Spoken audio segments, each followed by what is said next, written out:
नमस्कार, मैं हूं फरीद अली और आप देख रहे हैं हमारा खास शो दुनिया मेरे आगे। सबसे पहले सुर्खियां। धमाकों से दहशत में लेबनान के लोग, मोबाइल छूने में भी लग रहा डर, हिजबुल्लाह बोला बैटरी निकाल कर फेंक दें।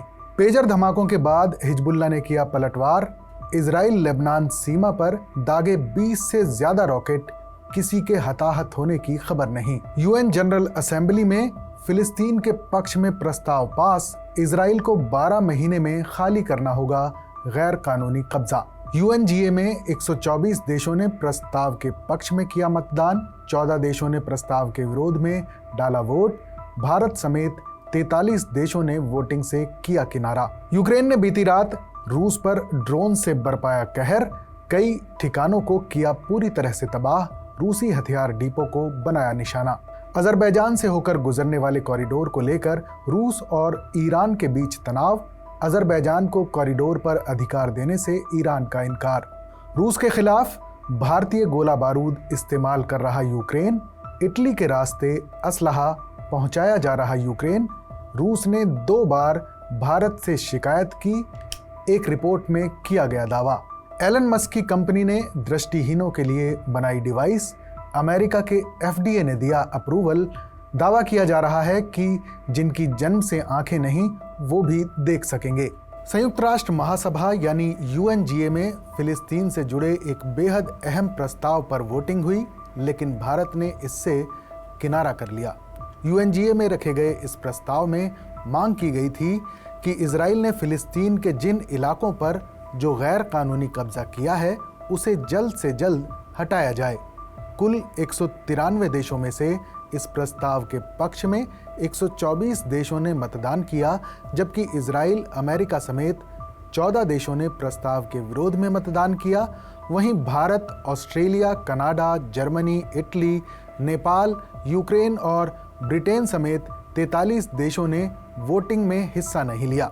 प्रस्ताव के खिलाफ वोटिंग करने वाले देशों की बात करें तो इनमें अमेरिका, इजराइल, अर्जेंटीना, चेक Republic, Fiji, Hungary, Malawi, Micronesia, Nauru, Palau, Papua New Guinea, Prague, Tonga और टुवालू शामिल हैं। दरअसल संयुक्त राष्ट्र महासभा में बुधवार को फिलिस्तीन से इजराइल के अवैध कब्जे को हटाने को लेकर प्रस्ताव पास किया गया। ये प्रस्ताव उस वक्त पारित हुआ जब दुनिया भर के नेता संयुक्त राष्ट्र महासभा की बैठक के लिए न्यूयॉर्क पहुंच रहे हैं। असल में इसका मकसद ये है कि इस प्रस्ताव के पारित होने के बाद इजराइल को अंतर्राष्ट्रीय स्तर पर अलग थलग करने की कोशिश की जा रही है। इस प्रस्ताव में मांग की गई है कि इजराइल बिना किसी देरी के कब्जे वाले फिलिस्तीनी इलाकों में अपनी गैर कानूनी मौजूदगी को हटाए और ऐसा मौजूदा प्रस्ताव को अपनाने के 12 महीने के अंदर किया जाना चाहिए। इसमें यह भी कहा गया है कि इजराइल को कब्जे वाले फिलिस्तीनी इलाकों में अंतर्राष्ट्रीय कानून के किसी भी उल्लंघन के लिए जवाबदेह ठहराया जाना चाहिए। आधिकारिक तौर पर पूर्वी यरूशलेम सहित कब्जे वाले फिलिस्तीनी इलाकों में इजराइल की नीतियों से पैदा होने वाले कानूनी नतीजों पर अंतर्राष्ट्रीय न्यायालय की सलाहकार राय।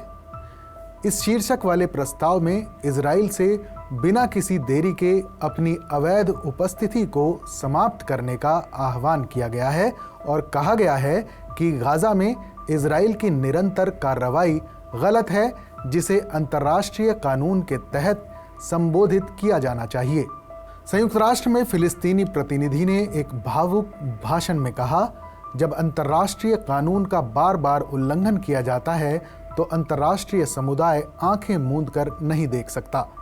प्रस्ताव में अंतर्राष्ट्रीय कानून के तहत अपने दायित्वों के प्रति इजराइल की निरंतर और पूर्ण अवहेलना को भी अस्वीकार किया गया है और इस बात पर भी जोर दिया गया है कि ऐसे उल्लंघनों से क्षेत्रीय और अंतर्राष्ट्रीय शांति और सुरक्षा को खतरा पैदा होता है। संयुक्त राष्ट्र में इजराइल के राजदूत गिलाद एर्डन ने इस प्रस्ताव को खारिज करते हुए इसे इजराइल की कानूनी मान्यता को कमजोर करने के लिए बनाया गया एक और राजनीतिक रूप से प्रेरित कदम कहा है। अमेरिका ने भी चिंता जाहिर करते हुए कहा कि यह प्रस्ताव शांति में योगदान नहीं देगा बल्कि इलाके में तनाव को और बढ़ाएगा।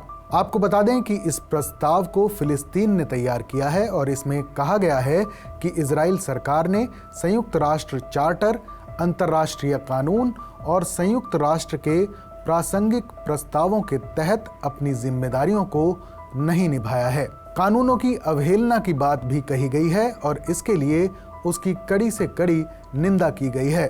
भारत ने इस प्रस्ताव को लेकर हुई वोटिंग में हिस्सा न लेकर साफ कर दिया है कि इजराइल उसका अटूट दोस्त है। दरअसल भारत हमेशा से इजराइल फिलिस्तीन विवाद के लिए 2 नेशन समाधान का समर्थन करता रहा है। युद्ध के बीच भारत ने गाजा में हो रही मौतों पर चिंता भी जताई है, लेकिन हर बार ऐसा करने से पहले इजराइल पर हुए हमास के हमले की निंदा की है। मौजूदा समय में इजराइल भारत का एक अच्छा दोस्त है। दोनों देशों के बीच रक्षा और तकनीकी क्षेत्र में साझेदारी मजबूत हुई है। ऐसे में भारत ने इजराइल के खिलाफ इस प्रस्ताव से दूरी बनाकर अपनी दोस्ती निभाई है। पिछले साल अक्टूबर में गाजा जंग की शुरुआत में ही जॉर्डन ने UNGA में एक प्रस्ताव पेश किया था। इसमें गाजा में फौरन संघर्ष विराम की मांग की गई थी ताकि गाजा पट्टी में मानवीय मदद पहुंचाई जा सके, लेकिन भारत ने तब भी वोटिंग से किनारा करना बेहतर समझा था। वहीं इस प्रस्ताव का पास होना फिलिस्तीन के लिए एक बड़ी जीत मानी जा रही है। उधर फिलिस्तीन और इजराइल के युद्ध को 1 साल पूरा होने जा रहा है, लेकिन अभी तक दोनों तरफ से तनाव कम होने का नाम नहीं ले रहा है। गाजा में इजरायली सेना की कार्रवाई जारी है, जिसमें हजारों फिलिस्तीनी लोगों की जान जा चुकी है। गाजा के स्वास्थ्य मंत्रालय ने इजरायली हमलों में मारे गए 34,344 फिलिस्तीनियों की पहचान जारी की है। मंत्रालय ने नाम, उम्र और पहचान संख्या की एक लिस्ट प्रकाशित की है, जिसमें अब तक युद्ध में मारे गए 80% से ज़्यादा फिलिस्तीनियों के नाम शामिल हैं। सूची में शामिल नामों के अलावा इजराइल के साथ संघर्ष में मारे गए बाकी 7,613 लोगों को मिलाकर मरने वालों की संख्या अब 41,000 से ज़्यादा हो गई है। हजारों लोगों के शव अस्पतालों और मुर्दाघरों में रखे गए हैं, लेकिन अब तक उनकी पहचान नहीं हो पाई है। और अब आज की दूसरी खास खबर, रूस पर भड़का ईरान, अजरबैजान बना वजह, खतरे में पड़ी दोस्ती। रूस और ईरान के बीच तनाव पैदा हो गया है। दोनों देश दक्षिण काकेशस में एक दूसरे से उलझे हुए हैं। दोनों देशों की पक्की माने जाने वाली दोस्ती में दरार आनी शुरू हो गई है और इसकी वजह बन रहा है ईरान के पड़ोसी देश से गुजरने वाला एक कॉरिडोर। इसका नाम है ज़ेंजेज़ुर कॉरिडोर, जो रूस को अजरबैजान और उसके प्रांत नक्चिवन से होते हुए तुर्की से जोड़ेगा। इसके साथ ही ये कॉरिडोर आर्मेनियाई चौकियों को दरकिनार करेगा और एशिया, यूरोप और मध्य पूर्व को जोड़ने वाले एक नए मार्ग की बुनियाद रखेगा। हाल ही में रूस के विदेश मंत्री सर्गेई लावरोव ने इस कॉरिडोर का समर्थन किया है, लेकिन ईरान रूस के इस प्रस्ताव से खुश नहीं है, क्योंकि ये कॉरिडोर आर्मेनियाई इलाके से होकर गुजर रहा है।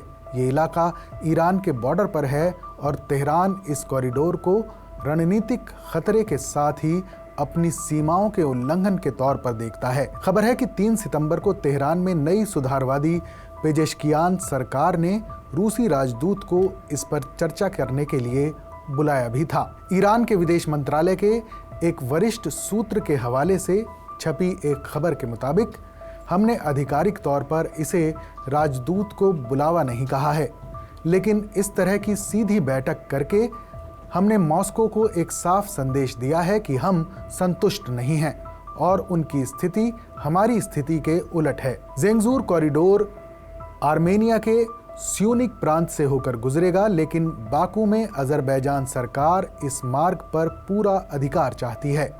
ईरान इस विचार का विरोध करता है और इसे ऐसा कुछ मानता है जो उसकी अपनी सीमाओं को बदल देगा, जिसे वो स्वीकार नहीं करता।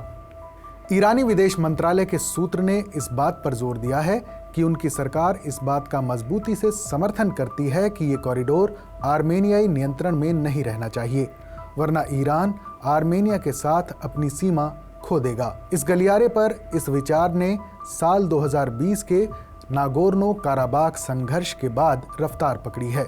इस संघर्ष में अजरबैजान की जीत ने हालात को बदल दिया है। 3 दशकों तक नागोर्नो काराबाख का पहाड़ी इलाका आर्मेनिया के कंट्रोल में था, लेकिन इस संघर्ष में तुर्की के हथियारों की मदद से अजरबैजान ने इसे पूरी तरह से हासिल कर लिया था। अजरबैजान की जीत के बाद रूस और तुर्की इस नए गलियारे पर जोर लगा रहे हैं। अजरबैजान ने तो यहाँ तक कहा है कि अगर ज़रूरत पड़ी तो गलियारे के लिए ताकत का इस्तेमाल करने से भी नहीं हिचकेगा।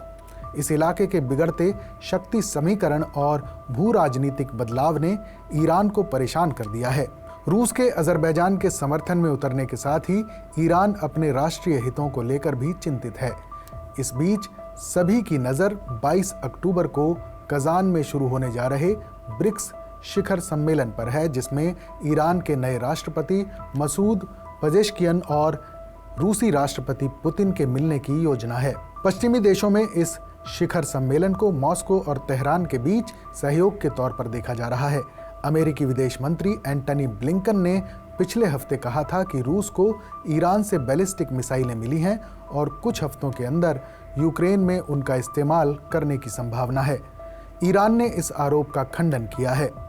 ईरानी विदेश मंत्रालय के सूत्र ने उम्मीद जताई है कि ईरानी राष्ट्रपति पेजेश्कियन और पुतिन के बीच बैठक सौहार्दपूर्ण होने की संभावना है। ज़ेंगजूर कॉरिडोर पर तेहरान की तरफ से कहा गया है कि जैसा कि सर्वोच्च नेता ने जोर दिया है, आर्मेनिया के साथ हमारी सीमा बरकरार रहनी चाहिए और किसी भी गलियारे की स्थापना इसी बात को ध्यान में रखकर की जानी चाहिए। हमारी सैन्य ताकत सिर्फ आर्मेनिया के साथ ईरान की सीमा को तोड़ने की किसी भी कोशिश के जवाब में ही तैनात की जाएगी। 19वीं शताब्दी की शुरुआत में रूस के साथ युद्धों के बाद ईरान ने काकेशस के कई इलाकों पर नियंत्रण खो दिया था, जिसमें आधुनिक अजरबैजान, जॉर्जिया, दागेस्तान, आर्मेनिया और तुर्की में इग्दिर शामिल हैं। ईरान और अजरबैजान के बीच रिश्ते अक्सर तनावपूर्ण रहते हैं। बाकू का इजराइल के साथ दोस्ताना रिश्ता भी इसकी बड़ी वजह रहा है। इसके अलावा दोनों देशों की सरकारों ने एक दूसरे पर जासूसी और आतंकवाद का आरोप भी लगाया है। हमारे इस खास शो पर अपनी राय हमें ज़रूर बताइएगा। बाकी देश और दुनिया की तमाम बड़ी खबरों के लिए देखते रहिए TV9 डिजिटल।